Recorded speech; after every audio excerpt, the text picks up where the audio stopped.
मैं हूं आपके साथ विभा और बुलेटिन की शुरुआत दुखद खबर के साथ। रघुवंश प्रसाद अब हमारे बीच नहीं रहे रघुवंश बाबू। वरिष्ठ नेता रघुवंश प्रसाद सिंह का निधन हो चुका है।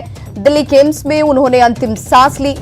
वैशाली के पानापुर में अंतिम संस्कार उनका किया जाएगा। आज रात पार्थिव शरीर पटना पहुंचेगा। प्रधानमंत्री नरेंद्र मोदी ने भी इस दुखद खबर पर शोक जताया। उनके निधन पर शोक जताया है प्रधानमंत्री नरेंद्र मोदी ने। सीएम नीतीश कुमार ने भी दुख व्यक्त किया। तो ये बड़ी खबर इस वक्त की, जिसमें राजनीति के पुरोधा कहिए रघुवंश प्रसाद सिंह, जिन्होंने सबसे निचले पायदान के शख्स तक अपने विचारों से, अपने कार्यों से अपनी अमिट छाप छोड़ी हुई है। एक लंबी खाई उनके जाने से एक शून्य पैदा होता हुआ, जिसका जिक्र आज प्रधानमंत्री नरेंद्र मोदी ने भी किया। तो रघुवंश प्रसाद सिंह, जिन्होंने आरजेडी को बार बार उन्होंने ये कहा कि खून पसीने से जब किसी पार्टी को सींचा जाता है तो उसका मर्म समझा जाता है। रघुवंश प्रसाद का सफरनामा देखिए। 6 जून 1946 ये वो पहली तारीख। 1973 में संयुक्त सोशलिस्ट पार्टी के सचिव वो बने। 1977 से लेकर 1990 तक राज्यसभा के सदस्य वो रहे। 1977 से 1989 तक ही बिहार के ऊर्जा मंत्री के तौर पर उन्होंने अपनी महत्वपूर्ण भूमिका अदा की। 1985 से लेकर 1990 तक लोक लेखांकन समिति के अध्यक्ष रहे। 1990 में बिहार विधानसभा के सहायक स्पीकर बने। लोकसभा में उनका पहला कार्यकाल 1996 से शुरू हुआ। केंद्रीय पशुपालन और डेयरी उद्योग राज्य मंत्री बने वो। लोकसभा में दूसरी बार 1998 में निर्वाचित हुए। 1999 में तीसरी बार लोकसभा के लिए निर्वाचित होते हैं। 2004 में चौथी बार लोकसभा सदस्य चुने गए। 2004 से लेकर 2009 तक ग्रामीण विकास केंद्रीय मंत्री वो रहे। 2009 में रघुवंश प्रसाद ने 5वीं बार जीत दर्ज की। तो ये सफरनामा उनका जो है, ये बताने के लिए काफी है कि उनका व्यक्तित्व, उनके कार्य और हर विभाग में अपनी भूमिका, अपने कर्तव्यों का निर्वहन उन्होंने बखूबी किया और इसीलिए हर दल में उनकी स्वीकारोक्ति। बड़े नेताओं और दिग्गज नेताओं में से एक आरजेडी के नेता रघुवंश प्रसाद सिंह का आज फिलहाल निधन हो गया है। लंबे समय से रघुवंश प्रसाद सिंह एम्स में यहां पर एडमिट थे। वहां पर उनका इलाज चल रहा था। शुक्रवार की देर रात को उनकी तबीयत ज्यादा बिगड़ी। सांस लेने में उन्हें काफी दिक्कतों का सामना करना पड़ रहा था, जिसके बाद उन्हें प्राइवेट वार्ड में शिफ्ट किया गया और वेंटिलेटर पे रखा गया। आज फिलहाल जो आरजेडी के नेता हैं रघुवंश प्रसाद सिंह, उनका फिलहाल निधन हो गया है। बिहार चुनाव के पहले ये खबर बेहद चौंकाने वाली है, क्योंकि बिहार की राजनीति में एक बड़ी क्षति है। हालांकि रघुवंश प्रसाद सिंह काफी सादे और सीधे इंसान माने जाते थे। इतने बड़े केंद्रीय मंत्री भी रह चुके हैं और आरजेडी के बड़े दिग्गज नेताओं में से एक थे रघुवंश प्रसाद सिंह।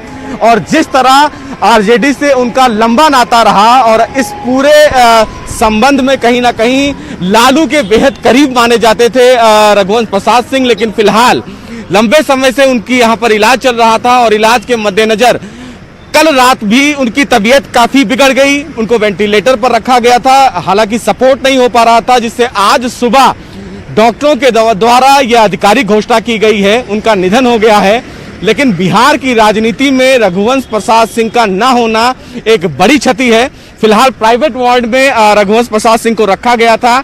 एम्स में यहीं पर वो एडमिट थे और बिहार की राजनीति के लिए एक बड़ी क्षति मानी जा रही है रघुवंश प्रसाद सिंह का न होना। कहीं ना कहीं उन्होंने अभी हाल ही में आरजेडी को अपना इस्तीफा भेजा था, लेकिन लालू प्रसाद की तरफ से उनका इस्तीफा नामंजूर किया गया।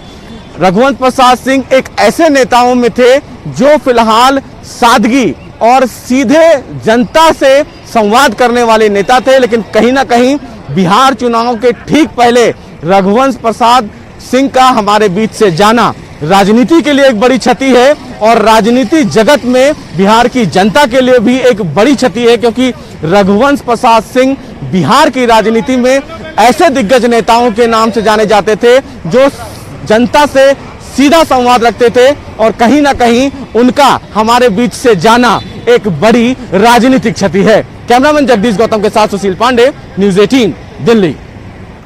तो प्रधानमंत्री नरेंद्र मोदी ने रघुवंश प्रसाद सिंह के निधन पर शोक जताया है। उन्होंने कहा कि उनके जाने से राजनीति में शून्य पैदा हो गया। रघुवंश प्रसाद ने हमेशा विकास की बात की। रघुवंश बाबू के जाने से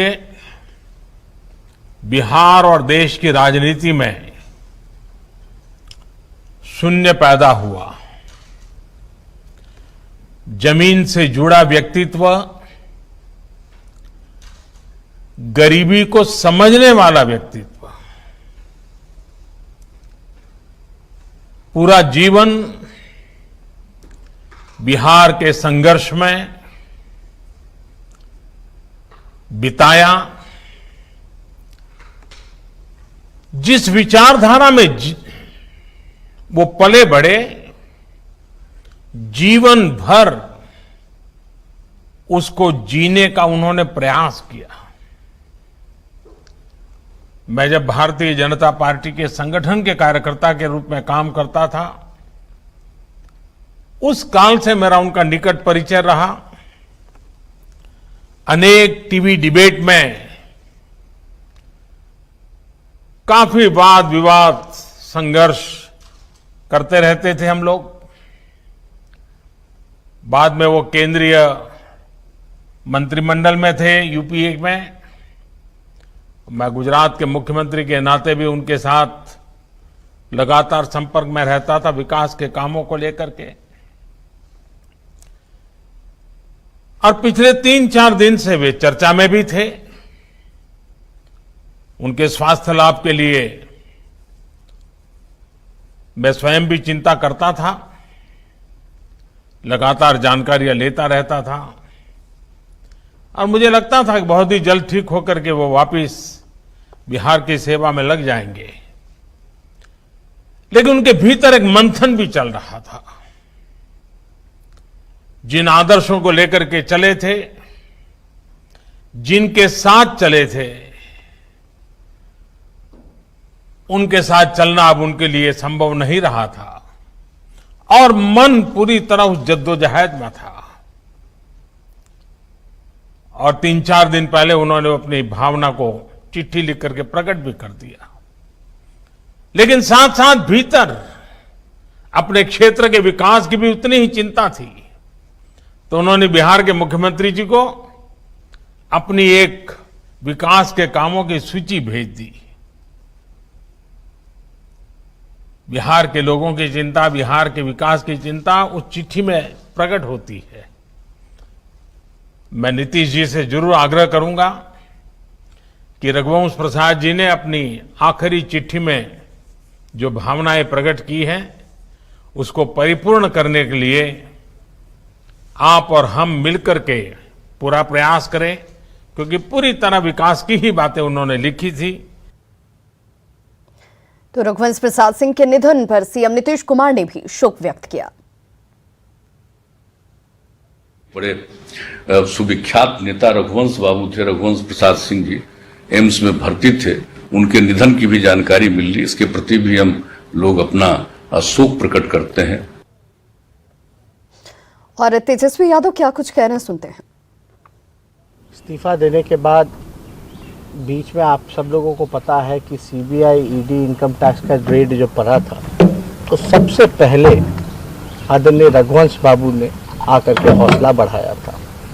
उस समय भी आदरणीय लालू जी रांची के कोर्ट के ट्रायल में वहाँ थे, तो कभी भी ऐसा नहीं लगा कि हम लोगों अकेले हैं उनके रहने में। और हम लोग जब चर्चा चल रही थी एम्स में, तो ऐसा लग नहीं रहा था कि ये स्थिति आएगी, ये नौबत आएगी। बड़ा हौसला उस समय भी दिल्ली के एम्स में मेरा बुलंद किया और उस समय भी कह रहे थे कि मैं आऊँगा और मिल करके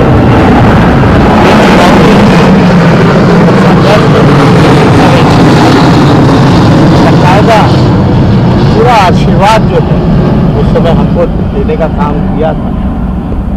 और हम लोगों को भी लगता था कि रघुवंश जी जल्द ही अपनी बीमारियों से रिकवर कर करके अपनों के बीच आएंगे। आप लोग सब लोग जानते हैं कि उनका राजनीतिक अनुभव जो रहा है बड़ा लंबा रहा है। प्रखर एक समाजवादी नेता के रूप में रहा है और हमेशा ज़मीनी स्तर पे वो रह करके काम करते थे, लोगों से जुड़े हुए थे, गरीबों से, किसानों से, मजदूरों से। एक संघर्ष करने की जो ऊर्जा उनमें रही है वो हम लोग कभी भी इनकार नहीं कर सकते। उनसे काफ़ी कुछ हमको सीखने को मिला, इसलिए बड़ी दुख की बात है। अभी हमारे उनकी पुत्र से भी बात हुई, जब ये खबर न्यूज़ चैनलों में चल रहा था कि रघुवंश बाबू नहीं रहे तो यकीन नहीं हो रहा था हमको। उनके पुत्र सत्यप्रकाश जी से हमारी बात हुई है और इस बात को लेकर के सब लोग जो है मर्माहत हैं।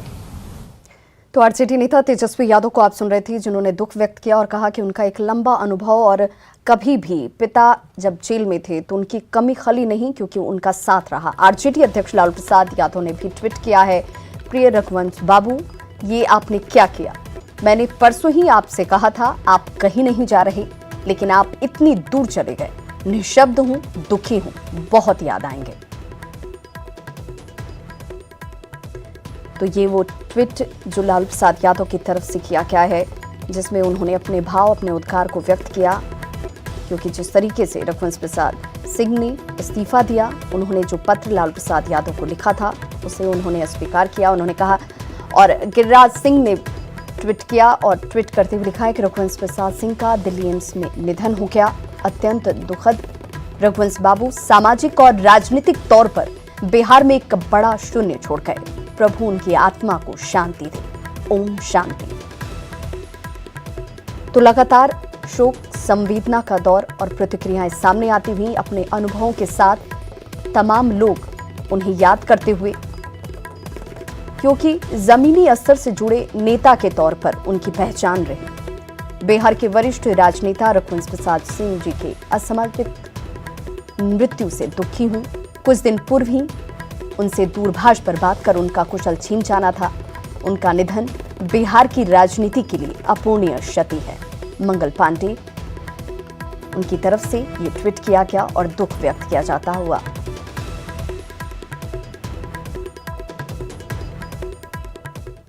और यहां रुक रहे एक छोटे से अंतराल के लिए, फौरन होंगे वापस।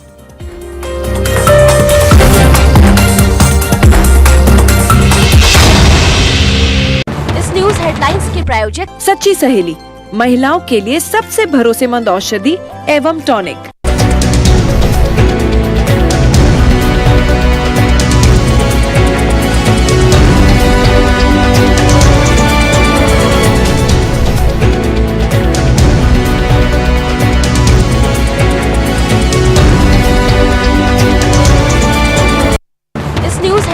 प्रायोजक सच्ची सहेली, महिलाओं के लिए सबसे भरोसेमंद औषधि एवं टॉनिक। नमस्कार। कुछ बता रहे हैं, कुछ चेता रहे हैं। तो आपने लॉकडाउन के दौरान देखा कि हम क्या कर रहे हैं। कोरोना काल में लोग एक दूसरे को समझा रहे हैं, बड़े बड़े लोग वीडियो बना रहे हैं। आप गाना जानते हैं तो गाइए या फिर अपना हुनर दिखाइए, वीडियो बनाइए और हम तक पहुंचाइए और घर बैठे बनिए स्टार।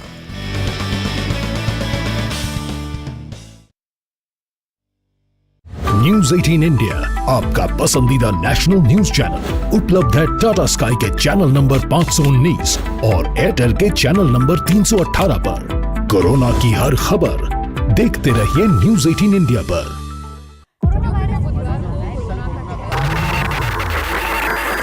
हम सिर्फ खबर ही नहीं दिखाते, हमारी कोशिश है झूठ छानकर सच दिखाने की, हौसला बनकर हर पल साथ निभाने की। हम करते हैं रोज कोशिश अपने बिहार को बेहतर बनाने की। खबर आपकी, ख्याल आपका, देखिए अपना बिहार। रोज बढ़ रहा है आगे, रोज गढ़ रहा है इतिहास, साथ ही आज लड़ रहा है कोरोना से। जानिए झारखंड की सुबह शाम की तमाम हलचलों की खबर, जोहार झारखंड में। हर गांव देखेगा, हर शहर देखेगा। बिहार झारखंड की बाकी खबरों के साथ कोरोना से प्रदेश की लड़ाई की तमाम ताजा जानकारी भी लेगा। गांव शहर 100 खबर, रोज सिर्फ न्यूज़ 18 पर।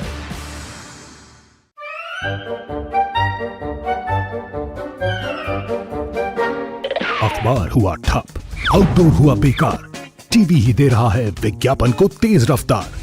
करोड़ों दर्शकों तक न्यूज़ 18 पहुंचाएगा आपका ऐड। न्यूज़ 18 की टीम दमदार बनाएगी आपका ऐड शानदार। जल्दी कीजिए, कहीं छूट न जाए ये सुनहरा मौका। हमें मेल करके उठा लीजिए बड़ा फायदा। ये स्पेशल ऑफर है अगले 15 दिनों तक। साथ ही मिलेगा हमारी वेबसाइट पर प्रमोशन। आज ही मेल करें adsales@nw18.com पर। न्यूज़ 18 इंडिया, आपका पसंदीदा नेशनल न्यूज चैनल। देखिए डीडी फ्री डिश पर बिग मैजिक और 9XM चैनल के बीच। कोरोना की हर खबर देखते रहिए न्यूज़ 18 इंडिया पर। भैया राम राम, नमस्कार। बाहर ना जाना, कुछ बता रहे हैं, मेरे जैसे कुछ कई चेता रहे कलाकारों हैं। को आपने लॉकडाउन के दौरान देखा कि हम क्या कर रहे हैं। कोरोना काल में लोग एक दूसरे को समझा रहे हैं। बड़े बड़े लोग वीडियो बना रहे हैं। आप गाना जानते हैं तो गाइए या फिर अपना हुनर दिखाइए। वीडियो बनाइए और हम तक पहुंचाइए और घर बैठे बनिए स्टार।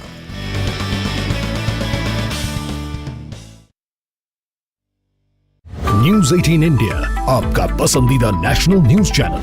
उपलब्ध है टाटा स्काई के चैनल नंबर 519 और एयरटेल के चैनल नंबर 318 पर। कोरोना की हर खबर देखते रहिए न्यूज़ 18 इंडिया पर।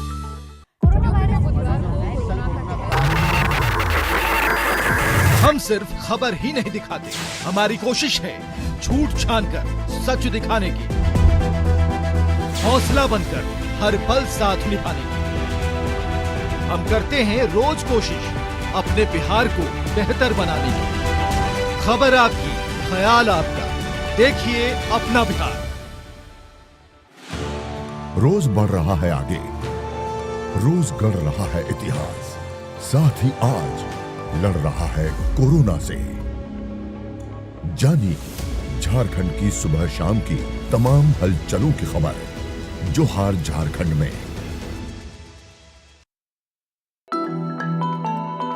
हर गांव देखेगा, हर शहर देखेगा। बिहार झारखंड की बाकी खबरों के साथ कोरोना से प्रदेश की लड़ाई की तमाम ताजा जानकारी भी लेगा। गांव शहर 100।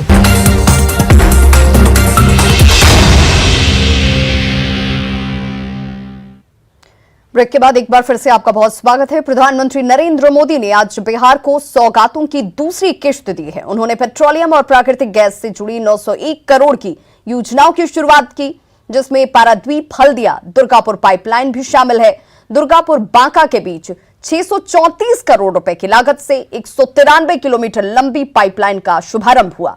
बांका में ही 131 करोड़ रुपए की एलपीजी बोटलिंग प्लांट का भी उद्घाटन हुआ। साथ ही पूर्वी चंपारण के सुगौली में 136 करोड़ रुपए से बने न्यू एलपीजी प्लांट का भी शुभारंभ पीएम मोदी ने किया। बिहारवासी लोगन के बहुत बहुत बधाई है। साथियों, कुछ वर्ष पहले जब बिहार के लिए विशेष पैकेज की घोषणा की गई थी, तो उसमें बहुत फोकस राज्य के इंफ्रास्ट्रक्चर पर था। मुझे खुशी है कि इसी से जुड़े एक महत्वपूर्ण गैस पाइपलाइन प्रोजेक्ट के दुर्गापुर बांका सेक्शन लोकार्पण का मुझे सौभाग्य मिला है। 1.5 साल पहले इस प्रोजेक्ट का शिलान्यास करने का भी अवसर मुझे भी मिला था। इस सेक्शन की लंबाई करीब करीब 200 किलोमीटर है। मुझे बताया गया है कि इस रूट पर पाइपलाइन बिछाकर काम पूरा करना बहुत ही चुनौतीपूर्ण था। आपने ठीक ही कहा कि एलपीजी कनेक्शन तो अप्रैल 2014 में मात्र 25% परिवारों के पास ही था और अब 77% हो गया है बढ़ करके। तो ये कोई मामूली बात नहीं है कि इससे कितना ज्यादा खाना बनाने वाली महिलाओं को कितना लाभ हुआ। महिलाओं के उत्थान के लिए काम है, उनके हित में काम है। तो इन सब चीजों के लिए मैं आपको विशेष तौर पर बधाई देता हूं और हम लोग इस कार्यक्रम में उपस्थित हुए हैं इसलिए कि इन सब चीजों का न सिर्फ उद्घाटन हो जाए बल्कि आपकी तरफ से मार्गदर्शन मिले और सब चीजों का हो। बिहार में तो विकास के लिए तो हम लोग पिछले 15 वर्षों से जो भी संभव है, एक क्षेत्र हम लोगों ने नहीं छोड़ा है जो राज्य के अधीन है। हर जगह हम लोगों ने काम किया।